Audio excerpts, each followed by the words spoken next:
الودود جل جلالہ، بہت محبت کرنے والا۔ تعریف: الودود جل جلالہ وہ ہے جو اپنے نیک بندوں سے محبت کرنے والا ہے۔ تشریح: یہ مبارک نام قرآن پاک میں کچھ اس طرح سے آیا ہے: یقین رکھو کہ میرا رب بڑا مہربان، بہت محبت کرنے والا ہے۔ ایک اور جگہ اس کا ترجمہ کچھ یوں ہے: اور وہ بہت بخشنے والا، بہت محبت کرنے والا ہے۔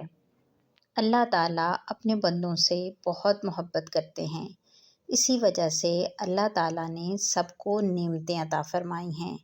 جب اس نے ہمیں نعمتیں دی ہیں تو ہمیں بھی اس کے پسندیدہ کام کرنے چاہئیں، اس کی مخلوق سے محبت کریں، بے زبان جانور، چونٹیاں، پودوں کو خواہ مخواہ نقصان نہ پہنچائیں، کیونکہ یہ سب جانور اور پودے اللہ تعالیٰ کی تعریف کرتے ہیں۔